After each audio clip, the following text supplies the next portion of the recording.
लोग मस्त होंगे, स्वस्थ होंगे और जबरदस्त होंगे। तो आज के आपके लिए मैं लेके आ गया हूँ रुक्मणी पब्लिकेशन का 1350 से भी अधिक प्रश्न उत्तर जो भौतिक विज्ञान से रिलेटेड हैं। इस वीडियो में मैं आपको 1350 यानी 1350 क्वेश्चन जो द प्लेटफॉर्म बुक आती है उससे कराने वाला हूँ। आप लोग देख सकते हैं स्क्रीन पर कि जो द प्लेटफॉर्म पब्लिकेशन की बुक है रुक्मणी प्रकाशन की है, ठीक है। उससे रिलेटेड रेलवे में यहाँ पर रेलवे हो गया, एसएससी हो गया, जितने भी उसमें फिजिक्स वगैरह पूछी जाती है आपकी, रेलवे हो गया, उसके बाद रेलवे टीसीएस में हो गया, और एसएससी टीसीएस जो आपका एग्जाम कराता है, स्टेट पुलिस हो गया, यानी सीटेड एंड एस्टेड, यानी जो साइंस से रिलेटेड है 1350 से भी अधिक प्रश्न इस पीडीएफ में लिए गए हुए हैं। और मैं इन पूरे को आपको इनका डिस्कस भी करूंगा और इनको जितने भी है fully solve and with discussion से एग्जाम्स के लिए हेल्प होगी। तो सब्सक्राइब कर लीजिए, बेल आइकन प्रेस कर लीजिए, जिस तरह से हमारे अपडेट्स आपको मिलते रहते हैं। चलिए दोस्तों वीडियो को स्टार्ट करते हैं। हमारा पहला प्रश्न है आपके सामने कि सार्वत्रिक गुरुत्वाकर्षण नियम का प्रस्तुतकर्ता कौन है, यानी गुरुत्वाकर्षण नियम किसने दिया था। तो इसका राइट आंसर होगा दोस्तों ऑप्शन सी आपका न्यूटन। तो देखिए इसमें एक्सप्लेनेशन भी आपको दे रखा गया है। सार्वत्रिक गुरुत्वाकर्षण का नियम न्यूटन के द्वारा दिया गया, यानी किसी दो वस्तुओं के बीच कार्य करने वाला बल आकर्षण बल वस्तुओं के द्रव्यमानों के गुणनफल के समानुपाती तथा उनके बीच की दूरी के वर्ग के व्युत्क्रमानुपाती होता है। इसका फार्मूला भी यहाँ पर दे रखा है और इसकी वैल्यू भी है। तो एफ इक्वल टू आपका फार्मूला होता है capital G m1 m2 upon r square, और जो कैपिटल जी होता है इसकी जो वैल्यू होती है 6.67 into 10⁻11 newton metre square kilogram square, ठीक है। पृथ्वी के केंद्र में स्मॉल जी का मान क्या होता है आपका, शून्य होता है। देखिए इसमें यह भी बताया गया है कि जो आपके जो इससे रिलेटेड भी जो क्वेश्चन पूछे जा सकते हैं, ऐसे बन सकते हैं, वो भी पूरा इसमें आपको बताया गया है, ठीक है। उसके अलावा देखिए विषुवत रेखा यानी इक्वेटर पर जो जी का मान होता है वो भी न्यूनतम होता है। ध्रुव पोल पर जी का मान मैक्सिमम होता है, महत्तम होता है। ऊंचाई पर यानी जो हाइट पर स्मॉल जी का मान घटता है, तथा पृथ्वी के अंदर जाने पर स्मॉल जी का मान घटता है। पृथ्वी की सतह जी का मान महत्तम होता है, यानी जो पृथ्वी की सतह पर है उस पे स्मॉल जी का जो मान है वो महत्तम होता है, यानी अधिक होता है। ग्रही गति के नियमों की खोज केपलर के द्वारा की गई थी, यानी पूछा जा सकता है कि ग्रही गति के नियमों की खोज किसने की थी, तो केपलर ने की थी आपकी, ठीक है। उसी तरह देखिए और भी पॉइंट्स हैं कि ग्रही गति की खोज किसने की थी, तो कॉपरनिकस ने की थी। जो ग्रहों की गति की खोज, ठीक है, वो किसने की थी, कॉपरनिकस ने। लेकिन अगर नियमों की बात आएगी तो केपलर ने करी थी। गैलीलियो के द्वारा दूरबीन की खोज की गई, तो दूरबीन की खोज किसने करी थी दोस्तों, तो गैलीलियो ने करी थी। पृथ्वी का घूर्णन गति बढ़ने पर स्मॉल जी का मान कम हो जाता है और गति घटने पर स्मॉल जी का मान बढ़ जाता है, ठीक है, याद रखिए। आइए अगला प्रश्न यहाँ पर हमारा दूसरा प्रश्न है, कहता है कि पृथ्वी पर गुरुत्वाकर्षण बल, ठीक है, पृथ्वी पर गुरुत्वाकर्षण बल किसके बराबर होता है, यानी जो पृथ्वी पर गुरुत्वाकर्षण बल है सूर्य पर पृथ्वी द्वारा गुरुत्वाकर्षण बल के बराबर होता है, यानी पृथ्वी पर सूर्य का गुरुत्वाकर्षण बल सूर्य पर पृथ्वी द्वारा गुरुत्वाकर्षण बल के बराबर होता है। अगला प्रश्न ये देखते हैं, थर्ड प्रश्न है हमारा। इसमें कह रहा है, पूछ रहा है पृथ्वी व सूर्य के बीच की दूरी यदि वर्तमान दूरी की अपेक्षा दोगुनी हो जाए तो पृथ्वी पर सूर्य द्वारा गुरुत्वाकर्षण बल, तो इसका राइट आंसर हो जाएगा दोस्तों पहले की अपेक्षा 1/4 होगा। तो आइए इसका एक्सप्लेनेशन पढ़ लेते हैं कि क्यों होगा भाई। तो इसका आपको राइट आंसर बता दूं दोस्तों, तो इसका आपका आंसर होगा कि पृथ्वी व सूर्य के बीच की दूरी यदि वर्तमान दूरी की अपेक्षा दोगुनी हो जाए तो पृथ्वी पर सूर्य का गुरुत्वाकर्षण बल न्यूटन के गुरुत्वाकर्षण नियम के अनुसार पहले की अपेक्षा कितना होगा, 1/4 होगा, ठीक है। प्रश्न है हमारा कि अगला प्रश्न कह रहा है किसी पिंड का द्रव्यमान उसके अपने भार से भिन्न होता है क्योंकि, यानी कह रहा है किसी पिंड का द्रव्यमान उसके अपने भार से भिन्न होता है, क्यों होता है भाई। तो इसका राइट आंसर हो जाएगा कि पदार्थ की मात्रा का मापक द्रव्यमान है किंतु भार एक प्रकार का क्या है, बल है। यानी आपका आंसर हो जाएगा जो एक्सप्लेन होगा, किसी पिंड का द्रव्यमान उसके अपने भार से भिन्न होता है क्योंकि पदार्थ की मात्रा का मापक द्रव्यमान है किंतु भार एक प्रकार का क्या है, बल है, इस वजह से होगा दोस्तों, ठीक है। अगला प्रश्न है यहाँ पर कि किसी पिंड का भार, तो किसी पिंड का भार क्या होगा, इसका राइट आंसर ध्रुवों पर अधिकतम होता है। यानी अभी मैंने आपको बताया था कि किसी भी पिंड का भार क्या होता है, ध्रुवों पर मैक्सिमम होता है, और यह न्यूटन के गुरुत्वाकर्षण नियम के कारण है, ठीक है। न्यूटन का गुरुत्वाकर्षण का नियम अभी मैंने आपको समझा दिया है, ठीक है। आइए अगला प्रश्न है हमारे पास। अगला प्रश्न कहता है कि विषुवत रेखा की अपेक्षा ध्रुवों पर पिंड का भार अधिक होता है क्योंकि विषुवत रेखा की अपेक्षा ध्रुवों पर पिंड का भार अधिक होता है, क्यों, क्योंकि उपरोक्त में से कोई भी पूर्ण स्पष्टीकरण नहीं है। ऐसा क्यों भाई, तो r इक्वल टू पृथ्वी की त्रिज्या के कारण ऐसा होता है, यानी विषुवत रेखा की अपेक्षा ध्रुवों पर पिंड का भार अधिक होता है क्योंकि कैपिटल R पृथ्वी की त्रिज्या के कारण ही ऐसा आपका होता है। अगला प्रश्न आइए देखते हैं। अगला प्रश्न हमारे पास कहता है कि किसी पिंड का भार उत्तरी ध्रुव व विषुवत रेखा पर क्रमशः WP व WE है, यदि पृथ्वी का घूर्णन रुक जाए तो क्या होगा। तो दोस्तों WP यानी इसमें कोई परिवर्तन नहीं होगा। किसी पिंड का भार उत्तरी ध्रुव व विषुवत रेखा पर क्रमशः WP व WE है, यदि पृथ्वी का घूर्णन रुक जाए तो WP में कोई परिवर्तन नहीं होगा, ठीक है। आइए अगला प्रश्न है हमारा। तो अगला प्रश्न कहता है कि लिफ्ट में व्यक्ति का भार तब अधिक होता है जबकि लिफ्ट एक समान वेग से ऊपर जा रही हो, एक समान वेग से नीचे जा रही हो, ऊपर की ओर त्वरण से गमन करे, नीचे की ओर त्वरण से गमन करे। तो इसका राइट आंसर आपका दोस्तों हो जाएगा, इसका राइट आंसर आपका हो जाएगा दोस्तों ऑप्शन सी आपका यहाँ पर हो जाएगा। ऑप्शन सी हो जाएगा कि लिफ्ट में व्यक्ति का भार तब अधिक हो जाता है जब लिफ्ट ऊपर की ओर एक समान त्वरण से गमन करे, यानी इसका जो फार्मूला होता है R equal to m g plus m a. ठीक है, यह लिफ्ट आपकी क्या होगी, लिफ्ट में व्यक्ति का भार तब अधिक हो जाता है जब लिफ्ट ऊपर की ओर जाएगी और एक समान त्वरण से गमन करे। नीचे की ओर आएगा तो दोस्तों क्या हो जाएगा, हल्का हो जाता है भार, लेकिन जब ऊपर की ओर लिफ्ट ले जाती है तो वो भार उसका अधिक होता है। अगला प्रश्न आइए देखते हैं, कहता है किसी पिंड को पृथ्वी से चंद्रमा पर ले जाने पर क्या होगा, तो उसका द्रव्यमान वही रहेगा किंतु भार भिन्न भिन्न हो जाएगा। द्रव्यमान वही रहेगा परंतु भार भिन्न भिन्न हो जाएगा। ठीक है, किसी पिंड को पृथ्वी से चंद्रमा पर ले जाने पर उसका द्रव्यमान वही रहेगा किंतु भार भिन्न भिन्न हो जाएगा। भार में अंतर होने का कारण पृथ्वी की अपेक्षा चंद्रमा जी का मान क्या होता है, 1/6 हो जाना होता है। ठीक है, 1/6 हो जाना जिसके कारण ये होता है। आइए अगला प्रश्न है हमारे पास। अगला प्रश्न कहता है कि किसी एक समान गति से घूर्णित शाफ्ट में धागे से एक गेंद बंधी है। शाफ्ट के अचानक रुकने पर धागा शाफ्ट पर लिपटने लगता है और गेंद का कोणीय वेग, तो गेंद का कोणीय वेग क्या हो जाएगा भैया, बढ़ जाएगा। क्यों बढ़ जाएगा, क्योंकि देखिए एक समान गति से घूर्णित शाफ्ट के धागे से एक गेंद बंधी है, शाफ्ट के अचानक रुकने पर धागा शाफ्ट पर लिपटने लगता है और गेंद का कोणीय वेग बढ़ जाएगा। ठीक है, आइए और भी इसके कुछ पॉइंट्स हैं वो भी देख लेते हैं, इनसे भी क्वेश्चन बनते हैं आपके। ठीक है, तो एक समान गति में पिंड द्वारा केंद्र पर लगाए गए कोण को क्या कहते हैं, कोणीय वेग कहते हैं। यानी एक समान गति में पिंड के द्वारा केंद्र पर जो कोण बनता है उसे कोणीय वेग कहते हैं। इसका फार्मूला होता है W equal to theta upon t. ठीक है, V इक्वल टू हो जाएगा आपका ओमेगा आर, यानी रेखीय वेग इक्वल टू आपका कोणीय वेग इंटू त्रिज्या। कोणीय वेग का जो मात्रक होता है वो रेडियन पर सेकेंड होता है। कोणीय वेग का मात्रक क्या होता है भैया, तो कोणीय वेग का मात्रक रेडियन पर सेकेंड होता है आपका। ठीक है, याद रखिएगा, कोणीय वेग का मात्रक रेडियन पर सेकेंड होता है। अगला प्रश्न है, कहता है कि एक गोल पीपे यानी बैरल को खींचकर ले जाने की अपेक्षा लुढ़काना सुगम होता है, क्योंकि देखिए दोस्तों इसमें सर्पी घर्षण यानी स्लाइडिंग फ्रिक्शन की तुलना में लोटनिक घर्षण कम होता है। एक गोल पीपे को खींचकर ले जाने की अपेक्षा लुढ़काना सुगम होता है क्योंकि सर्पी घर्षण की तुलना में लोटनिक घर्षण यानी रोलिंग फ्रिक्शन कम होता है। जब दो वस्तु एक दूसरे के संपर्क में रहते हैं तो उनके बीच एक बल लगता है जिसके कारण वस्तु के गति में विरोध होता है। इस बल को घर्षण बल कहते हैं। घर्षण बल वस्तु की दिशा के क्या लगता है, विपरीत लगता है। ठीक है, घर्षण बल वस्तु की दिशा के क्या लगता है भैया, विपरीत लगता है।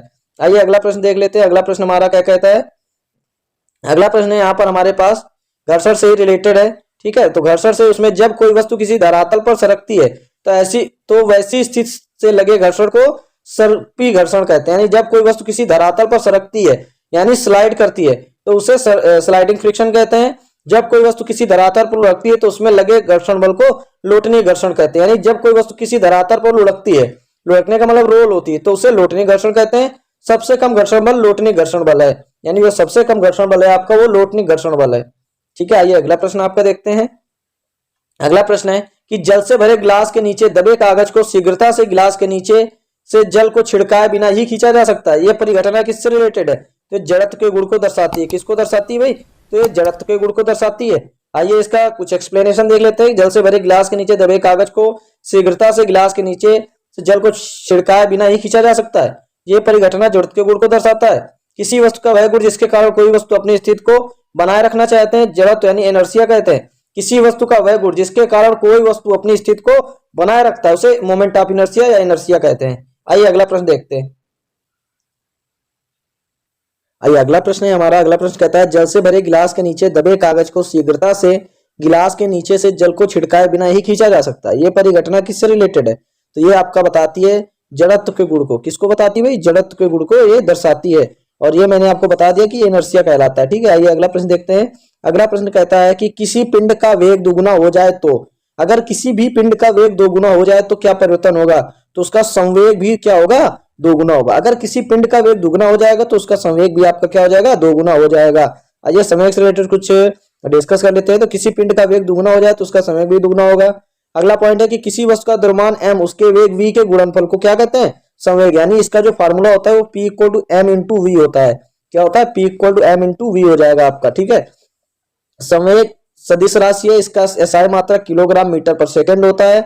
इकाई, अगला पॉइंट है इकाई समय में निश्चित दिशा में तय की गई दूरी को क्या कहते हैं, वेग कहते हैं। यह एक सदिश राशि, इसका मात्रक क्या होता है, मीटर पर सेकंड होता है। ठीक है, आइए अगला प्रश्न देखते हैं।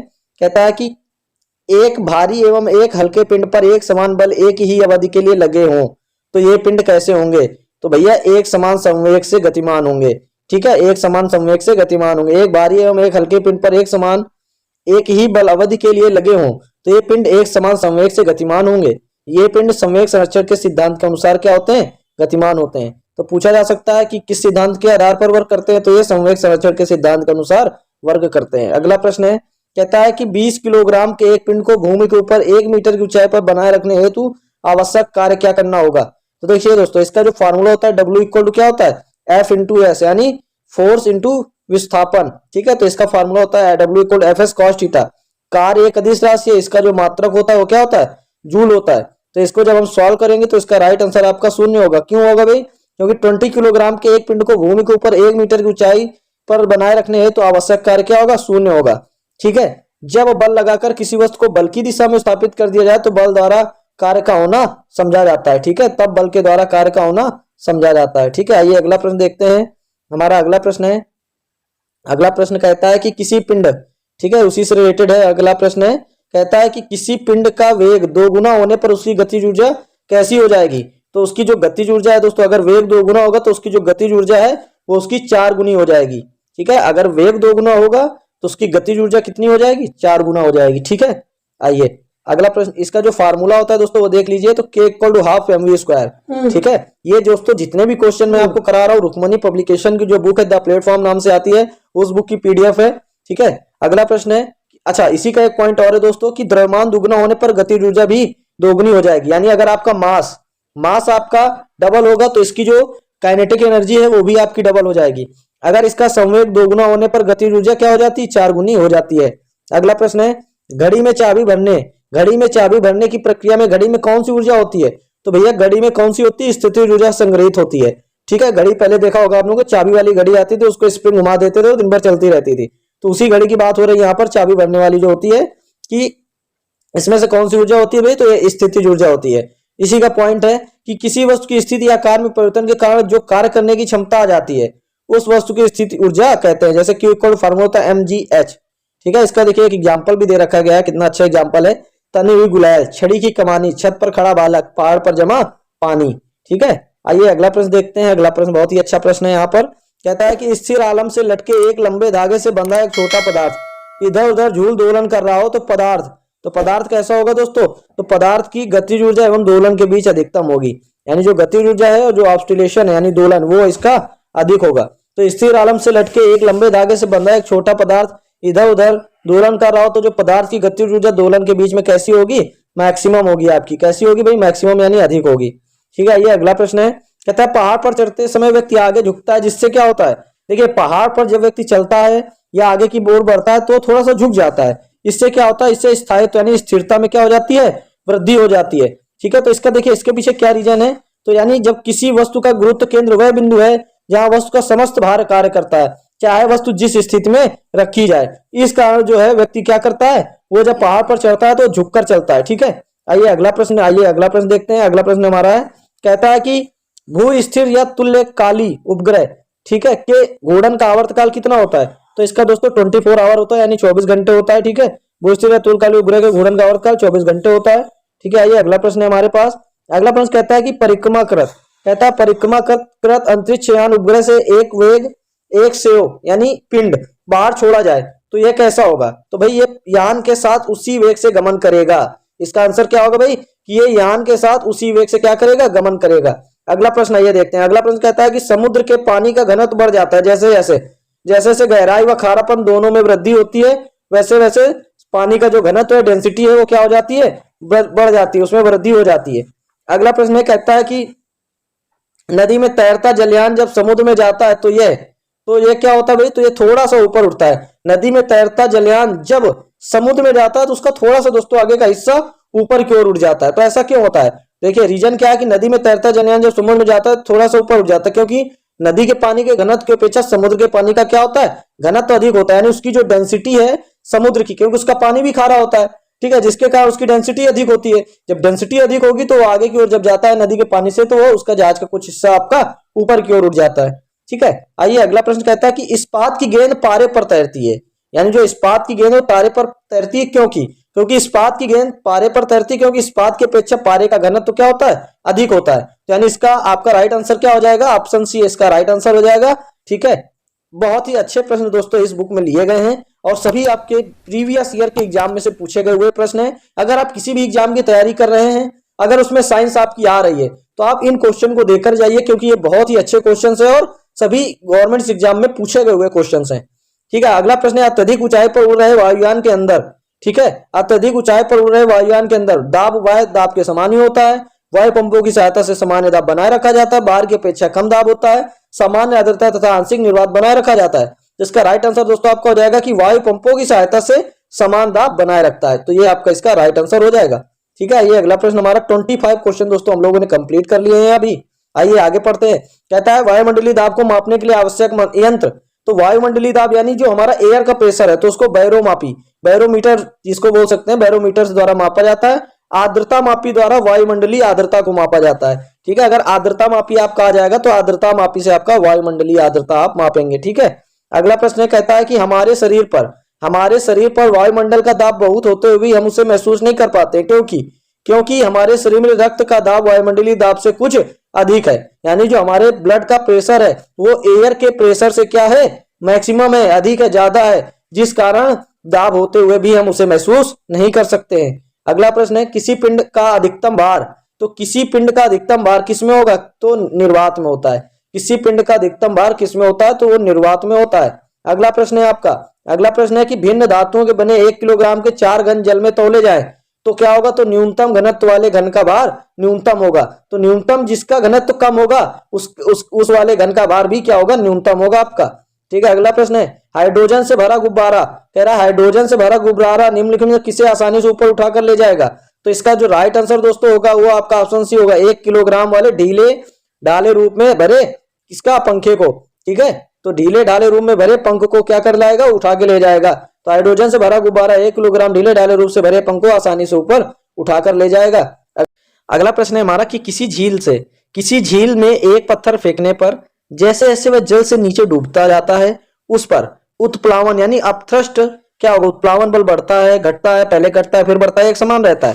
तो यानी उसमें उत्प्लावन बल भैया आपका एक समान रहता है। तो किसी झील में एक पत्थर के फेंकने पर जैसे जैसे जल में नीचे डूबता जाता है उस पर जो उत्प्लावन बल है वो एक समान रहता है, ये नहीं कि पहले घटता है फिर बढ़ता है। ठीक है, ये अगला प्रश्न हमारा देखते हैं। अगला प्रश्न कहता है, बहुत ही शानदार प्रश्न इसमें लिए गए दोस्तों।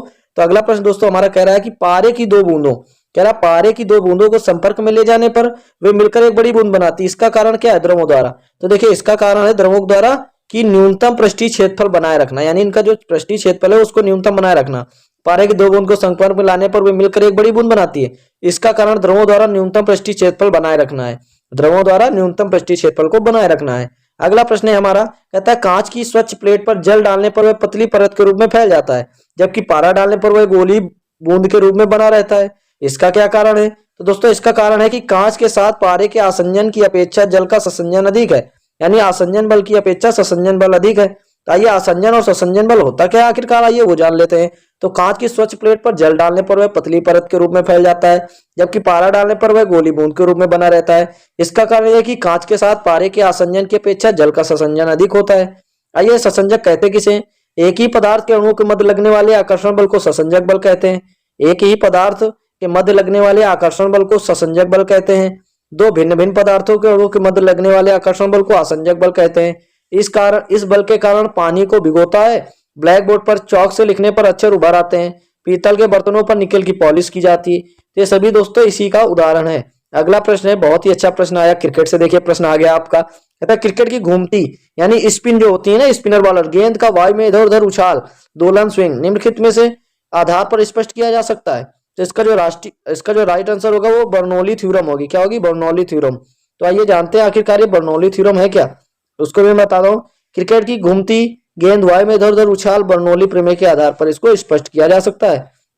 अगला प्रश्न है, कहता है कि रेलवे प्लेटफॉर्म के किनारे पर खड़े युवक के सामने तेज गति से रेलगाड़ी के गुजरने पर रेलवे प्लेटफॉर्म के किनारे पर खड़े युवक के सामने तेज गति से रेलगाड़ी के गुजरने पर जो युवक है वो गाड़ी की ओर क्या होता है, गिर पड़ता है। तो इससे क्या होगा, वो गाड़ी की ओर क्या हो जाएगा भैया, गिर पड़ता है।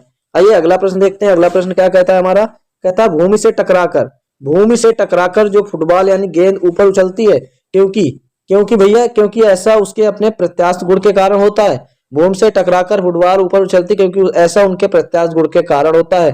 अगला प्रश्न है, कहता है एक वृत्ताकार धातु की, कहता है एक वृत्ताकार धातु के प्लेट को जिसके केंद्र में एक वृत्ताकार छेद हो, गर्म करने से छेद का व्यास क्या हो जाएगा?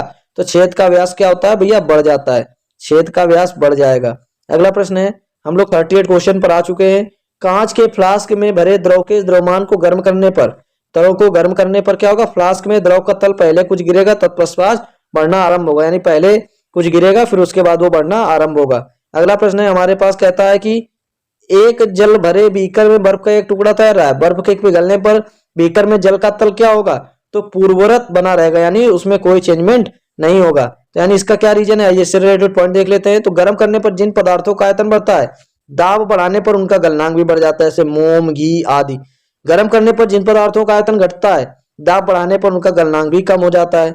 सभी द्रवों का क्वथनांक दाब, ठीक है, दाब बढ़ने से बढ़ जाता है, ठीक है, जो क्वथनांक है वो दाब बढ़ने से बढ़ जाता है। अगला प्रश्न बहुत ही अच्छा है कि किसी झील की बर्फ जमी सतह पर ताप -15 डिग्री सेंटीग्रेड हो तो इसके ठीक नीचे झील में जल बर्फ के संपर्क की जल सतह का ताप क्या होगा? जिसका दोस्तों जो आंसर होगा आपका 0 डिग्री सेंटीग्रेड होगा, यानी 0 डिग्री। क्योंकि देखिए जो झील की बर्फ की जमी सतह का ताप -15 डिग्री सेंटीग्रेड हो तो इसके ठीक नीचे झील में जो जल है, यानी बर्फ के संपर्क की जो जल का सतह उसका तापमान क्या होगा भैया? 0 डिग्री सेंटीग्रेड होगा, ठीक है। तो आइए अगला प्रश्न आइए देख लेते हैं। हम लोग लगभग 40 क्वेश्चन कंप्लीट कर चुके हैं और अब हमारा 41 क्वेश्चन यहाँ से स्टार्ट होगा, ठीक है। तो कहता है कि बर्फ बर्फ जमी झील के अंदर मछलियां जीवित रहती हैं, क्योंकि भैया झील की तली पर जल नहीं जम पाता है। झील की जो तली है, ऊपर से तो आपको बर्फ दिखेगा, मगर ऊपर से आपको बर्फ दिखेगा लेकिन जो मछलियां हैं वो जीवित रहती हैं क्योंकि झील की तली पर जो है जल जम नहीं पाता है, ठीक है। इस कारण मछलियां हमारी जीवित रहती हैं। अच्छा क्वेश्चन है, कई बार पूछा गया है दोस्तों ये। आइए अगला प्रश्न है, कहता है क्या होता है जब जल को 8 डिग्री सेंटीग्रेड से 0 डिग्री सेंटीग्रेड तक किया जाए? तो इससे क्या होगा कि जो जल का आयतन है 4 डिग्री सेंटीग्रेड तक कम होता है और तब बढ़ता है, ठीक है। पहले कम हो जाएगा फिर ये बढ़ जाता है, ठीक है। तो ये 8 से कितना हो जाएगा? तो जल का जो घनत्व होता है अधिकतम 0 डिग्री सेंटीग्रेड पर होता है, ठीक है। अगला प्रश्न हमारे पास यहाँ पर, निम्नलिखित द्रवों में ऊष्मा का सबसे अच्छा चालक है।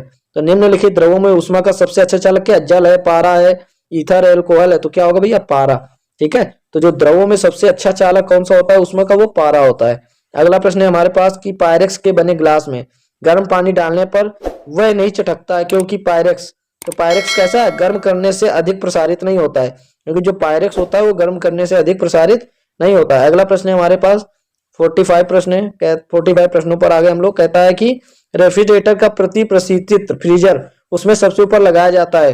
तो ऊपर लगाया जाता है, ऐसा क्यों किया जाता है? जिससे वह संवहन धारा यानी कन्वेक्शन करंट के समुचित प्रभाव से सारे भीतरी भाग को ठंडा कर सके, क्योंकि यह संवहन धारा यानी कन्वेक्शन करंट के समुचित प्रभाव से सारे भीतरी भाग को ठंडा कर सके, इस कारण लगाया जाता है, ठीक है। अगला प्रश्न यहाँ पर है, कहता है निर्वातित विद्युत बल्ब के तल में कांच आवरण तक ऊष्मा संचरण किस प्रक्रिया से होता है? चालन, संवहन, विकिरण और ऊष्मा का संचरण निर्वात के माध्यम में नहीं होता है। तो इसका राइट आंसर बताइए जल्दी से। तो दोस्तों तो इसका आपका राइट आंसर होगा ऑप्शन सी। ऑप्शन सी कहता है कि, ठीक है, ऑप्शन सी होगा आपका विकिरण के द्वारा, ठीक है। आइए जानते हैं ऐसा क्यों होता है भाई। तो निर्वातित विद्युत बल्ब के तल में कांच का आवरण तक ऊष्मा संचरण विकिरण द्वारा होता है। तो अच्छा विकिरण क्या होता है? रेडिएशन। इस विधि में ऊष्मा का संचरण गर्म वस्तु से ठंडी वस्तु की ओर बिना किसी माध्यम की सहायता एवं बिना माध्यम को गर्म किए प्रकाश की चाल से सीधी रेखा में होती है। जैसे पृथ्वी पर सूर्य से ऊष्मा का आना, जैसे पृथ्वी पर सूर्य से ऊष्मा आना। रेगिस्तान दिन में बहुत गर्म तथा रात में बहुत ठंडे होते हैं। बादलों वाली रात स्वच्छ आकाश वाली रात की अपेक्षा गर्म होती है। जो बादलों वाली रात है वो स्वच्छ आकाश वाली रात की अपेक्षा क्या होती है भैया? गर्म होती है। ध्यान रखिए, काफी इंपॉर्टेंट क्वेश्चन है इसमें। अगला प्रश्न है कि धातु से बने 4 गिलासों में गर्म कॉफी एक साथ डाली जाती है। चारों गिलासों पर बाहर की ओर भिन्न भिन्न पेंट किया होता है। उस समय बाद उस गिलास में सबसे ठंडी होगी जिसका पेंट अपरिष्कृत सफेद हो, चमकदार सफेद हो, अपरिष्कृत काला हो, चमकदार काला हो। तो भैया अपरिष्कृत काला होगा। अच्छा काला क्यों होगा? ये पूरा रीजन पढ़ते हैं और आपको एक्सप्लेन भी मैं करता हूं। तो देखिए धातु से बनी 4 गिलासों में गर्म कॉफी एक साथ डाली गई, ठीक है। तो जो उस समय बाद उस गिलास में कॉफी सबसे ठंडी होगी जिसका पेंट काला होगा, क्योंकि अच्छे अवशोषक ही अच्छे उत्सर्जक होते हैं। किरचॉफ के नियम के यही कारण है कि काली और सफेद वस्तु को समान ताप पर गर्म करके रखा जाए तो काली वस्तु अधिक विकिरण उत्सर्जित करेगी, अतः अंधेरे में काली वस्तु अधिक चमकेगा, ठीक है। यानी जो प्रकाश के अच्छे अवशोषक हैं, यानी जो ऊष्मा के अच्छे अवशोषक हैं वो उसके उत्सर्जक भी हैं, ठीक है। आइए अगला प्रश्न है, अगर गर्म कॉफी के प्याले को कमरे में धातु के मेज पर रख दिया जाए, ठीक है, तो किसी तरीके से उसका ऊष्मा नष्ट होगी। चालन विकिरण के कारण, चालन संवहन, संवहन और विकिरण, चालन संवहन विकिरण और वाष्पन के कारण। ठीक है, चालन संवहन विकिरण वाष्पन के कारण। आइए चालन संवहन को पढ़ लेते हैं। तो चालन यानी कंडक्शन क्या होता है? इसमें ऊष्मा माध्यम के गर्म स्थानों से ठंडे स्थानों की ओर संचालित होती है। माध्यम के प्रत्येक कण अगले कण को ऊष्मा स्थानांतरित करते हैं। ठोसों एवं पारे में ऊष्मा का संचरण केवल चालन विधि द्वारा होता है। संवहन क्या होता है? तो तरल के कण गर्म भाग से ऊष्मा लेकर स्वयं हल्के होकर ऊपर तथा ऊपर वाला ठंडा भाग नीचे आ जाते हैं। यही कारण कि रेफ्रिजरेटर में फ्रीजर पेटिका के ऊपर रखा जाता है। बिजली के बल्बों में निष्क्रिय गैसों का भरा जाना। तो तरल के कण गर्म भाग से ऊष्मा लेकर स्वयं हल्के होकर ऊपर तथा ऊपर वाला ठंडा भाग नीचे आ जाता है। यही कारण है। ठीक है भैया, आइए अगला प्रश्न देखते हैं। कहता है एक प्याले में, कहता है कि एक प्याले में चाय 90 डिग्री सेंटीग्रेड से 80 डिग्री सेंटीग्रेड तक ठीक 1 मिनट में ठंडी होती है। तो 70 डिग्री सेंटीग्रेड से 60 डिग्री सेंटीग्रेड तक लगने वाला समय होगा। तो जल्दी से आप लोग कमेंट करिए, इसको जल्दी से कमेंट करिए आंसर आप लोग। और लगभग हम लोग 50 क्वेश्चन पे पहुंचने वाले हैं। तो ये हमारा 49 क्वेश्चन चल रहा है अभी आपका। तो इसका राइट आंसर होगा डी, यानी एक प्याले से 90 से 80 लगता है तो 70-60 होने तक लगने वाला समय 1 मिनट से अधिक होगा। ऐसा न्यूटन के शीतलन नियम के अनुसार होता है। इस नियम के अनुसार किसी वस्तु में विकिरण द्वारा ऊष्मा स्रय होने की दर उस वस्तु और तापमान के अंतर के कारण होती है। विकिरण द्वारा किसी वस्तु से स्रय होने वाली ऊष्मा की दर वस्तु और उसके आसपास के वातावरण के तापांतर के कारण वस्तु के पृष्ठभूमि की प्रकृति और पृष्ठ क्षेत्रफल पर भी निर्भर करता है आपका। ठीक है, अगला प्रश्न है। अगला प्रश्न हमारा 50वां प्रश्न है यहाँ पर दोस्तों। किसी द्रव की वाष्पन दर, किसकी द्रव की वाष्पन दर उपरोक्त सभी पर निर्भर करती है, यानी द्रव के तापमान पर भी निर्भर करती है, चारों ओर के वायु के ताप पर भी निर्भर करती है, द्रव की सतह के क्षेत्रफल पर भी क्या करती है? निर्भर करती है। यहाँ से दोस्तों हमारे 50 क्वेश्चन होते हैं कंप्लीट। 51 क्वेश्चन है। कहता है मिट्टी के बने घड़े में भरा जल ठंडा हो जाता है क्योंकि, जो मिट्टी के बने घड़े में भरा जल ठंडा हो जाता है क्यों? क्योंकि दोस्तों घड़े के छिद्रों से जल बाहर आकर वाष्पित होता है। यानी जो घड़े के छिद्र होते हैं उसमें से जल बाहर आकर क्या हो जाता है भैया? वाष्पित हो जाता है, जिसके कारण पानी क्या हो जाता है? ठंडा हो जाता है। अगला प्रश्न है हमारा। कहता है ग्रीष्म ऋतु में बिजली के पंखे के नीचे बैठने पर हमें सुख प्राप्त होता है क्योंकि पंखा हमें क्या करता है? पंखा करता है कि हमारे चारों ओर की हवा में गति लाकर शरीर के पसीने के वाष्पन में क्या कर देता है? वृद्धि कर देता है। इस कारण हमें पंखे के नीचे बैठने पर काफी सुख प्राप्त होता है। अगला प्रश्न है, आइए अगला प्रश्न कहता है 53। कहता है कि हमें अधिकतम पसीना तब आता है जब वायु का तापमान अधिक हो और वह आर्द्र हो, तब हमें ज्यादा पसीना आता है। ठीक है, आइए अगला प्रश्न है। तालाब में ऊपरी सतह पर जल गर्म दिनों में भी ठंडा रहता है क्योंकि दोस्तों होता क्या है कि आपके पास ऑप्शन है सतह का जल वाष्पित होता है और परिणामस्वरूप ठंडा हो जाता है, जल की सतह द्वारा शोषित तल ऊष्मा की ओर संचरित होता है, तली का जल ठंडा होता है और संवहन धाराओं के रूप में ऊपर आ जाता है। उपरोक्त जैसा कोई उदाहरण नहीं है। जल्दी से आप आंसर बताइए, कमेंट करिए दोस्तों। अगर आपको इसका आंसर पता है तो आप लोग कमेंट कर सकते हैं। तो वैसे मैं आपको बता दूं दोस्तों, इसका जो राइट आंसर होगा वो ऑप्शन ए होगा। तालाब में ऊपरी सतह पर जल गर्म दिनों में भी ठंडा रहता है क्योंकि सतह का जल वाष्पित होता है और परिणाम स्वरूप ठंडा हो जाता है। अगला प्रश्न है हमारा 55 क्वेश्चन। कहता है कि वायुमंडल द्वारा ग्रहण जल वाष्प की मात्रा वायु के ताप पर किस पर निर्भर करती है? वायु के ताप में वृद्धि के साथ बढ़ जाती है। ठीक है, तो वायुमंडल द्वारा ग्रहण जल वाष्प की मात्रा वायु के ताप में वृद्धि के साथ साथ बढ़ सकती है। ठीक है, अगला प्रश्न कहता है कि आर्द्रता मापी यंत्र की सहायता से निम्नलिखित में से किसका मापन किया जाता है? तो दोस्तों अपेक्षिक आर्द्रता का, किसका? अपेक्षिक आर्द्रता का मापन किया जाता है। जल का क्वथनांक होता है, तो जल का क्वथनांक किस पे? तो जल का क्वथनांक आपका वायुमंडलीय दाब पर निर्भर करता है, यानी जल का जो क्वथनांक होता है वो वायुमंडलीय दाब पर निर्भर करता है। अगला प्रश्न है। अगला प्रश्न कहता है निम्नलिखित में से किससे ऊर्जा सीधे ही प्राप्त होती है? तो ये दोस्तों सूर्य से ऊर्जा हमें दोस्तों सीधे ही प्राप्त होती है। अगला प्रश्न कहता है प्रकाश की तरंग ध्वनि तरंगों से इस प्रकार भिन्न है कि प्रकाश की तरंगे विद्युत चुम्बकीय किंतु ध्वनि तरंगे नहीं है। जो प्रकाश है वो विद्युत चुम्बकीय तरंगे हैं परंतु ध्वनि की तरंगे नहीं है। अगला प्रश्न है कि निम्नलिखित में से किसकी विद्युत चुम्बकीय तरंगों की तरंगदैर्घ्य सबसे लंबी होती है? तो ये अवरक्त किरणों की, यानी इंफ्रारेड की। तो अवरक्त जो तरंग होती है वह विद्युत चुम्बकीय तरंग है जिनकी जो वेवलेंथ होती है वो सबसे लंबी, यानी 7.8 × 10⁻⁷ मीटर से लेकर 10⁻³ मीटर तक होता है। इसका जो खोज है वो हार्सेल के द्वारा किया गया। यानी एक और आंसर आपको मिल गया कि जो अवरक्त तरंग है इसकी खोज किसने की थी? तो हार्सेल के द्वारा की गई थी। ठीक है, अगला पॉइंट है हमारे पास इसी में। कहता है कि जो पराबैंगनी या जो अल्ट्रावायलेट रेज होती हैं, यानी जो पराबैंगनी रेज होती है, पराबैंगनी किरणें की खोज किसने की थी? तो रिटर ने की थी, रिटर के द्वारा किया गया। इसका जो तरंग है 10⁻⁸ मीटर से 10⁻⁷ मीटर तक होता है। ठीक है, तो ये हमारा क्वेश्चन नंबर था आपका 60। आइए 60 क्वेश्चन हमने लगभग कंप्लीट कर लिए हैं दोस्तों। आप 61 से चलते हैं, 61 से करते हैं। ठीक है, आइए तो हमारा अगला प्रश्न है कि 61 क्वेश्चन नंबर क्या कह रहा है? तो क्वेश्चन कहता है कि वायुमंडल की वह परत जो रेडियो तरंगों को पृथ्वी पर वापस परावर्तित करती है उसे क्या कहते हैं? तो उसे दोस्तों आयन मंडल कहते हैं। यानी कह रहा है कि वायुमंडल की वह परत जो रेडियो तरंगों को पृथ्वी पर वापस परावर्तित करती है उसे आयन मंडल कहते हैं। अगला प्रश्न है हमारे पास, अगला प्रश्न है कहता है कि रात्रि में रेडियो रिसेप्शन अभिग्रहण में कुछ सुधार क्यों हो जाता है? क्योंकि दोस्तों होता क्या है कि रात में, अब ऑप्शन आपके पास है, कहता है कि रात्रि में बहुत शोर कम होता है, दिन के पीछे रात में कुछ ही रेडियो स्टेशन ब्रॉडकास्ट करते हैं, दिन के समय सूर्य का प्रकाश रेडियो ब्रॉडकास्ट को कुछ सीमा प्रभावित करता है, रात में पृथ्वी का चुंबकीय बल क्षेत्र कम तीव्र हो जाने के कारण ब्रॉडकास्ट को कम प्रभावित कर पाता है। तो दोस्तों इसका राइट आंसर बता दें तो आपका सी होगा, दिन के समय सूर्य का प्रकाश रेडियो ब्रॉडकास्ट को कुछ सीमा तक प्रभावित करता है। ठीक है, अगला प्रश्न है, आइए देखते हैं। कहता है टेलीविजन के सिग्नल एक निश्चित दूरी के आगे के स्थानों पर साधारणता नहीं प्राप्त हो पाते, क्योंकि दोस्तों पृथ्वी की जो वक्रता के कारण सिग्नल वहां नहीं पहुंच पाते हैं। यानी पृथ्वी की जो वक्रता है जिसके कारण वहां पर सिग्नल नहीं पहुंच पाते हैं। तो रडार का जो प्रयोग है वो किसके लिए किया जाता है?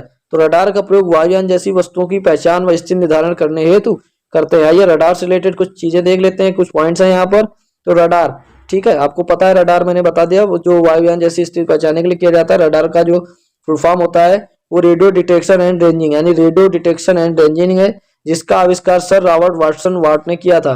तो पूछा जा सकता है कि जो रडार है, रडार का आविष्कार किसने किया था? तो सर रॉबर्ट वाटसन वाट ने किया था। किसका? रडार का। जो आपका रडार है, रडार का यूज किसमें किया जाता है? तो वो भी आपको पता चल गया कि रडार का यूज वायुयान की स्थिति गति को पहचानने के लिए किया जाता है। अगला प्रश्न है 65 हम लोग आ चुके हैं। बंद कमरे की खिड़की में एक छोटा छिद्र कमरे से बाहर की वस्तुओं का कमरे की सामने की दीवार पर उल्टा प्रतिबिंब बनाता है, इसका कारण क्या है? तो दोस्तों देखो क्वेश्चन कह रहा है, पहले अच्छे से क्वेश्चन को पढ़ेंगे। कहता है कि बंद कमरे की खिड़की में एक छोटा छिद्र कमरे से बाहर की वस्तुओं को का कमरे की सामने की दीवार पर उल्टा प्रतिबिंब बनाता है। तो इसका क्या कारण है? तो इसका कारण यही है कि जो प्रकाश का रेखीय संचरण है, यानी रेक्टेंगुलर प्रोपगेशन, ठीक है, इसके कारण ऐसा होता है। अगला प्रश्न है, कहता है पूर्ण सूर्य ग्रहण में सूर्य का कौन सा भाग दिखाई देता है? तो दोस्तों किरीट, जिसको कोरोना बोलते हैं, ठीक है, किरीट दिखा देता है। ठीक है, अगला प्रश्न कहता है कि समतल दर्पण द्वारा बनी प्रतिबिंब, तो समतल दर्पण द्वारा बना प्रतिबिंब कैसा होता है? तो आभासी होता है। कैसा होता है भैया? आभासी होता है। ठीक है, किसी व्यक्ति द्वारा अपना पूर्ण प्रतिबिंब, कहता है अगला क्वेश्चन, किसी व्यक्ति द्वारा अपना पूर्ण प्रतिबिंब देखने हेतु समतल दर्पण की न्यूनतम लंबाई कितनी होती है? तो ये व्यक्ति की लंबाई की आधी होनी चाहिए। कितनी? व्यक्ति की लंबाई की आधी होनी चाहिए। ठीक है, अगला प्रश्न है, कहता है यदि आप समतल दर्पण की ओर 10 सेंटीमीटर पर सेकंड के वेग से जा रहे हो तो आपका प्रतिबिंब आपकी ओर किस वेग से आएगा? तो इसका आपका राइट आंसर होगा 20 सेंटीमीटर पर सेकंड की वेग से आएगा, यानी दोगुना हो जाता है, मैंने बताया भी था। ठीक है, अगला प्रश्न है, कमरे की अलग अगल बगल की दो दीवारों पर समतल दर्पण लगे हैं और आप कमरे में हो तो आपको दिखाई देने वाली प्रतिबिंबों की संख्या होगी 2, 4, 3, अनगिनत, अनंत। जल्दी से आप लोग बताइए इसका आंसर, जल्दी से कमेंट करिए, जल्दी जल्दी करिए भैया। अगर आपको आंसर पता है तो आप कमेंट करिए। ठीक है, तो चलिए इसका राइट आंसर आपका हो जाएगा, तो इसका राइट आंसर हो जाएगा इनफिनाइट। अब ऐसा क्यों? तो आइए देखते हैं। तो प्रतिबिंबों की संख्या अनगिनत होगी दोस्तों। दो समांतर दर्पण के बीच अनंत प्रतिबिंब बनते हैं, याद रखिएगा। दो समांतर दर्पण के बीच अनंत प्रतिबिंब बनते हैं। इसका फार्मूला होता है n = 360/0 - 1, यानी जीरो की जगह यहाँ पर थीटा हो सकता है। ठीक है, तो ये आपका आंसर क्या आ जाएगा? अनंत हो जाएगा। ठीक है, अगला प्रश्न यहाँ पर कहता है किसी वस्तु का जो वास्तविक प्रतिबिंब प्राप्त करने हेतु आवश्यक दर्पण कौन सा होगा? तो किसी वस्तु का वास्तविक प्रतिबिंब प्राप्त करने के लिए आवश्यक दर्पण होगा आपका अवतल दर्पण। ठीक है, कौन सा? अवतल दर्पण। अगला है दंत चिकित्सक का दर्पण कैसा होता है? तो ये आपका दोस्तों अवतल दर्पण लगा होता है। जो दंत चिकित्सक होते हैं इनके दर्पण में, यानी इनके शीशे में अवतल दर्पण लगा होता है। आखिर ऐसा क्यों होता है? तो आइए देखते हैं। तो कहता है दंत चिकित्सक अवतल दर्पण का प्रयोग करते हैं। अवतल दर्पण में वास्तविक एवं काल्पनिक दोनों प्रतिबिंब बनते हैं तथा वस्तु से बड़ा प्रतिबिंब बनता है, यानी इसमें हमें चीजें क्या होती है? थोड़ी सी बड़ी दिखाई देंगी, बड़ा प्रतिबिंब बनता है। अवतल दर्पण का उपयोग सोलर कुकर में, दूरबीनों में, सर्च लाइट में, मोटर के हेडलाइट में, हजामती यानी जो होते हैं आपके नाव वगैरह होते हैं वो जो अपना शीशा लगाते हैं उसमें, रोगियों के कान, नाक, गला, दांत आदि की जांच के लिए किया जाता है। ठीक है, अगला प्रश्न कहता है मोटर वाहनों में पीछे का दृश्य देखने हेतु किस दर्पण का यूज किया जाता है? तो ये उत्तल दर्पण का किया जाता है मोटर वाहनों में पीछे का दृश्य देखने हेतु, क्योंकि ये क्या करता है? उत्तल दर्पण का उपयोग साइड मिरर के रूप में होता है, जो सोडियम परावर्तक लैंप में भी इसका यूज किया जाता है। अगला प्रश्न है कार के हेड लैंप में प्रयुक्त दर्पण कैसा होता है? तो ये आपका परवैलिक होता है, पैराबोलिक होता है। तो इसका राइट आंसर आपका डी हो जाएगा, यानी परवैलिक अवतल दर्पण होता है। ठीक है, आगे अगला प्रश्न देखते हैं। जल में आंशिक रूप से तिरछी डूबी पेंसिल का डूबा भाग। ठीक है, तो जल में आंशिक रूप से जो पेंसिल डाल देते हैं तो थोड़ा सा टेढ़ा दिखाई देता है। ठीक है, तो वही देख रहा है कि तली की ओर मुड़ा हुआ प्रतीत होगा, जल की सतह की ओर मुड़ा होगा, टेढ़ा मेढ़ा मुड़ा, टेढ़ा मेढ़ा मुड़ा प्रतीत होता है, नीचे की ओर वक्र दिखाई देता है। जल्दी से बताइए अगर आपको इसका आंसर पता है। ठीक है, जल्दी बताइए भाई। तो इसका आंसर मैं आपको बता देता हूं दोस्तों। तो ऑप्शन बी यहाँ पर राइट होगा। तो जल में पेंसिल का डूबा भाग जल की सतह की ओर मुड़ा प्रतीत होता है, ऐसा प्रकाश के अपवर्तन के कारण होता है। द्रव में अंशतः डूबी हुई सीधी छड़ टेढ़ी दिखाई देती है। ठीक है, याद रखिए, द्रव में अंशतः जितनी लगभग चीजें टेढ़ी दिखाई देंगी। तारे टिमटिमाते हुए दिखाई देते हैं। जल के अंदर पड़ी हुई मछलियां वास्तविक गहराई से कुछ ऊपर उठी हुई दिखाई पड़ती हैं। सूर्योदय से पहले सूर्यास्त के समय भी सूर्य लाल दिखाई देता है। यानी इन सभी का कारण हमारा है क्या, लाइट ऑफ, प्रकाश का जो है क्या है, अपवर्तन। ठीक है, प्रकाश का अपवर्तन। अगला प्रश्न है क्षितिज के नीचे। क्षितिज के नीचे अगला प्रश्न है हमारा, कहता है क्षितिज के नीचे वास्तव में डूब जाने के बाद भी सूर्य कुछ समय तक दिखाई देता रहता है, इसका क्या कारण है। तो इसका कारण है दोस्तों प्रकाश का अपवर्तन। क्या भैया, प्रकाश का अपवर्तन। ठीक है, यानी आपका इसका राइट आंसर सही हो जाएगा वायुमंडलीय अपवर्तन, यानी भैया आपका प्रकाश का अपवर्तन। ठीक है, तो इसका आपका राइट आंसर ऑप्शन ए हो जाएगा, प्रकाश का अपवर्तन। अगला प्रश्न आइए देखते, कहता है यदि वायुमंडल ना होता तो दिन की अवधि कैसी होती। तो यह हो जाता, कम हो जाती है। यदि वायुमंडल ना होता दिन की अवधि कम हो जाएगी। ठीक है, अगला प्रश्न कहता है क्षितिज के निकट होने पर, क्षितिज के निकट होने पर सूर्य चंद्रमा दीर्घ वृत्ताकार प्रतीत होते हैं, इसका क्या कारण है। तो इसका कारण है दोस्तों आपका अपवर्तन, यानी प्रकाश का अपवर्तन। इसका राइट आंसर हो जाएगा ऑप्शन सी आपका राइट हो जाएगा। ठीक है, अगला प्रश्न ये देखते हैं, कहते हैं इंद्रधनुष का बनना वायुमंडल में वर्तमान जल की बूंदों द्वारा प्रकाश का क्या है, प्रकाश का ये परिवेक्षण व पूर्ण आंतरिक परावर्तन दोनों ही है। ये परावर्तन भी है और परिक्षेपण भी है। ठीक है, आइए अगला प्रश्न कहता है कि वर्षा के रुकने के उपरांत इंद्रधनुष, वर्षा के रुकने के उपरांत इंद्रधनुष कैसा होता है भैया, सूर्य के विपरीत दिशा में दिखाई पड़ता है। कैसा, सूर्य के जस्ट विपरीत दिशा में दिखाई पड़ता है। आइए अगला प्रश्न है हमारा, हमने लगभग 80-81 क्वेश्चन लगभग कवर कर लिए, 80 क्वेश्चन। चलिए आइए आगे देखते हैं। अगला प्रश्न है हमारा, कहता है कांच प्रिज्म से होकर श्वेत प्रकाश के गुजरने पर यह वर्णों में बिखर जाता है, ऐसा क्यों। ठीक है, तो इसका राइट आंसर आपका हो जाएगा बी, कांच प्रिज्म से होकर श्वेत प्रकाश के गुजरने पर यह वर्णों में बिखर जाता है, क्योंकि भिन्न वर्ण का प्रकाश कांच में भिन्न वर्ग से गमन करता है। तो ऑप्शन आपका बी राइट हो जाएगा यहाँ पर। ठीक है, आइए अगला प्रश्न है, कहता है निम्नलिखित वर्ण अनुक्रम में कौन सा क्रम उचित रूप में है। तो इसका होगा ऑप्शन डी, यानी नीला हरा पीला, यही हमारा क्या है, उचित क्रम में है। अगला प्रश्न है प्राथमिक वर्ण। तो जो प्राथमिक वर्ण होते हैं इसका राइट आंसर होगा वे जो अन्य वर्णों के मिश्रण से नहीं बनाए जा सकते। ठीक है, प्राथमिक वर्ण वे वर्ण होते हैं जो अन्य वर्णों के मिश्रण से नहीं बनाए जा सकते। ठीक है, जैसे कौन कौन से ऐसे कलर हैं जो नहीं बनाए जा सकते, जिन्हें हम लोग प्राथमिक रंग कहते हैं। तो प्राथमिक रंग यानी लाल, ब्लू और ग्रीन, यानी रेड, ब्लू और ग्रीन। आरबीजी कलर ऐसे हैं जिनको हम लोग क्या नहीं कर सकते, जिनको हम लोग बना नहीं सकते। ठीक है, तो सेकेंडरी कलर क्या होते हैं, तो येलो, मैजेंटा एंड सियान, तो ये हमारे सेकेंडरी कलर होते हैं। ठीक है, 3 प्राथमिक वर्ण पूछ रहा है, तो 3 प्राथमिक वर्ण नीला, हरा एवं क्या है, लाल है। तो नीला, हरा व लाल आपका ऑप्शन ए ही राइट हो रहा है, पहला ऑप्शन आपका सही हो जाएगा। अगला प्रश्न कहता है कि कैमरे का कौन सा भाग मानव नेत्र के दृष्टि पटल के सदृश है। तो इसका राइट आंसर आपका होगा फिल्म। ठीक है, तो उसी प्रकार फिल्म रोल पर भी प्रतिबिंब बनता है।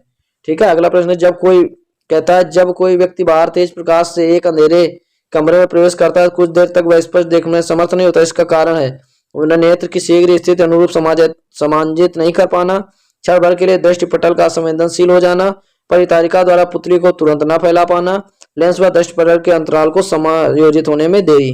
जल्दी से बताइए भैया, इसका आंसर आप 86 क्वेश्चन पे आ चुके हैं। तो इसका राइट आंसर होगा ऑप्शन सी यहाँ पर दोस्तों। इसका कारण आइरिस द्वारा पुतली को तुरंत ना फैला पाना। तो याद रखिए आइरिस यानी जो पुतली होती है उसके कारण ऐसा होता है। अगला प्रश्न है नेत्र का जो समायोजन होता है। तो नेत्र का समायोजन होता है रोमाक पेशियों यानी सिलियरी मसल्स जो होती है उसके द्वारा होता है। ठीक है, नेत्र का समायोजन। अगला प्रश्न है वृद्धावस्था में लिखने व पढ़ने हेतु वृद्धावस्था में लिखने व पढ़ने चश्मा ऐनक लगाना पड़ता है, क्योंकि नेत्र की समायोजन क्षमता में कमी आ जाती है। क्योंकि नेत्र की समायोजन क्षमता में कमी आ जाती है, इस कारण लगाना पड़ता है। अगला प्रश्न आकाश की नीलिमा का कारण है। तो आकाश की नीलिमा का कारण है पृथ्वी के वायुमंडल द्वारा अन्य वर्णों की अपेक्षा नीले वर्ण अधिक प्रकीर्णन होना है। ठीक है, इसका यही कारण है। ठीक है, आइए इससे रिलेटेड को देखना है तो आपको बता दूं बैगनी रंग के प्रकाश का प्रकीर्णन सबसे अधिक और लाल रंग का सबसे कम होता है। बैगनी रंग का प्रकीर्णन सबसे अधिक और लाल रंग का जो प्रकीर्णन होता है वो सबसे कम होता है। अगला प्रश्न है, हम लोग 90 क्वेश्चन पे पहुंच चुके हैं, 90 नंबर। अंतरिक्ष यात्री एस्ट्रोनॉट को बाह्य अंतरिक्ष कैसा दिखाई देता है। तो ये उनको कैसा दिखाई देता है भैया, तो ये उनको काला दिखाई देता है। कैसा, तो एक काला दिखाई देगा, यानी ऑप्शन बी श्याम प्रतीत होता है। तो ठीक है, श्याम का मतलब होता है दोस्तों आपका काला। ठीक है, अगला प्रश्न यहाँ पर देखते हैं, कहता है बाह्य अंतरिक्ष में स्थित अंतरिक्ष यात्री ठीक है सभी दिशाओं में दिन के समय तारे देख पाता है। सभी दिशाओं में दिन के समय तारे देख पाता है। ठीक है, यही आपका राइट आंसर होगा, ऑप्शन डी यहाँ पर आपका राइट हो जाएगा। ठीक है, आइए लगभग हम लोग कौन से क्वेश्चन पे आ चुके हैं, तो 91 क्वेश्चन हम लोगों ने कवर कर लिए हैं। ठीक है, इस वीडियो में लगभग हम लोग 100 क्वेश्चन कवर करेंगे। 91 कवर हो चुके हैं, लगभग 9 क्वेश्चन और बचे हैं। वीडियो अगर पसंद आ रही हो तो आप लोग इसको सब्सक्राइब कर लीजिए चैनल को, और इसी तरह मैं डेली प्रैक्टिस आपकी 100, 200, 500 लगभग क्वेश्चनों की प्रैक्टिस मैं डेली कराऊंगा। तो सूर्यास्त के समय पूर्व सूर्यास्त के पूर्व सूर्य गहरा नारंगी लाल आभायुक्त प्रतीत होता है, क्योंकि दोस्तों सूर्य के प्रकाश को अधिक मोटे वायुमंडल में गमन करना पड़ता है, जिससे अन्य वर्ण प्रकीर्णित हो जाते हैं और पृथ्वी तक नहीं पहुंच पाते। इस कारण ऐसा करना पड़ता है। ठीक है, अगला प्रश्न है, साबुन के बुलबुले को श्वेत वर्णी प्रकाश में देखने पर उनमें अनेक रंग दिखाई पड़ते हैं, ऐसा क्यों? तो बुलबुलों द्वारा परावर्तित प्रकाश के व्यतिकरण के कारण। बुलबुले जो होते हैं वो परावर्तित प्रकाश के व्यतिकरण के द्वारा होता है। ठीक है, आइए जान लेते हैं व्यतिकरण। तो जब समान आवृत्ति की दो प्रकाश तरंगें किसी माध्यम में एक ही दिशा में गमन करती हैं तो उनके अध्यारोपण के फलस्वरूप प्रकाश की तीव्रता परावर्तित हो जाती है। इस घटना को प्रकाश का व्यतिकरण कहते हैं। ठीक है, अगला प्रश्न है, वस्तुओं की त्रिआयामी प्रतिबिंबों के अभिलेखन की तकनीक कैसी होती? तो होलोग्राफी यानी स्वलेखन कहलाती है। क्या कहलाती है भैया? स्वलेखन कहलाती है। एक स्थान से दूसरे तक तरंग के गमन में तो क्या होगा? ऊर्जा का अभिगमन होता है। एक स्थान से दूसरे तक तरंग के गमन में ऊर्जा का अभिगमन होता है। अगला प्रश्न है, ध्वनि का जो तारत्व होता है यानी जो पिच होती है तथा या तीक्ष्णता यानी श्रिलनेस का निर्धारण ध्वनि के वेग से होता है, आयाम से होता है, कि आवृत्ति से होता है, कि प्रबलता से होता है? जल्दी से बता दीजिए भैया, इसका राइट आंसर क्या होगा? तो आपको इसका राइट आंसर तो मैं बता दे रहा हूँ। इसका जो राइट आंसर होगा दोस्तों वो आपका होगा इसका ऑप्शन सी, यानी इसकी पिच का जो निर्धारण उसकी आवृत्ति यानी फ्रीक्वेंसी से होता है। किससे होता है? फ्रीक्वेंसी से। अगला प्रश्न है हमारे पास, कहता है कि पुरुषों की अपेक्षा स्त्रियों के स्वर के तीव्र होने के कारण उसकी आवृत्ति क्या होती है? उच्च आवृत्ति होती है। उनकी आवृत्ति कैसी होती है? उच्च आवृत्ति होती है। ठीक है, अगला प्रश्न है, 97 कवर हो गए दोस्तों। 98 क्वेश्चन पे आ चुके हैं हम लोग। ध्वनि की प्रबलता का निर्धारण उसके कौन करते हैं? आयाम से करते हैं। किसके? उसके आयाम से करते हैं। अगला प्रश्न है, ध्वनि का अधिकतम वेग कहाँ होता है? तो ध्वनि का जो अधिकतम वेग होता है वो इस्पात में होता है। किसमें होता है? इस्पात में होता है। तो ध्वनि का अधिकतम वेग इस्पात में होता है। ठीक है, यानी किसमें होता है? लोहा में। ठीक है, और सबसे कम किसमें होता है? वायु में, यानी निर्वात में 332 होता है, जल में, कांच में, भाप में, लोहा में सबसे ज्यादा होता है इस्पात में। ध्वनि उच्चतम वेग से क्या करता है? 30 डिग्री सेंटीग्रेड पर आर्द्र वायु में गमन करती है। ठीक है, माध्यम का ताप बढ़ने पर उसमें ध्वनि की चाल बढ़ जाती है। आर्द्र वायु में ध्वनि की चाल क्या होती है? अधिक होती है। ठीक है, आर्द्र वायु में ध्वनि की चाल क्या होती है? अधिक होती है। अगला प्रश्न है, माख संख्या का संबंध किससे है? तो आपको इसका राइट आंसर बताना है। तो इसका राइट आंसर होगा अंतरिक्षयान के वेग से। किससे? अंतरिक्षयान के वेग से। तो दोस्तों इस वीडियो में हमने लगभग 101 क्वेश्चन कवर किए हुए हैं। इसी तरह की लगभग इसमें 1300 कुछ क्वेश्चन है, जो फिलहाल मैं अभी एक मैराथन वीडियो लेके आने वाला हूं जिसमें 1300 के सभी प्रश्नों को मैं कवर कराऊंगा। तो आप लोग जुड़े रहिए और इसी तरह की अपडेट देखते रहिए। ये वीडियो आपकी यूपी पुलिस का एग्जाम हो, रेलवे, एएलपी के लिए, उसके अलावा जो एसएससी का भी एग्जाम है, सभी एग्जाम में जिस एग्जाम में साइंस पूछी जाती है उन एग्जाम के लिए बहुत ही महत्वपूर्ण है। वीडियो पसंद आई हो तो आप लोग इसको ज्यादा से ज्यादा लाइक करिए, शेयर करिए, चैनल को सब्सक्राइब करके बेल आइकन प्रेस कर लीजिए, जिससे जब भी मैं ऑनलाइन आऊँ या हमारी टीम के द्वारा कोई भी वीडियो डाला जाए तो आपके पास सबसे पहले पहुंचे। जुड़े रहिए, बने रहिए। जय हिंद और जय भारत।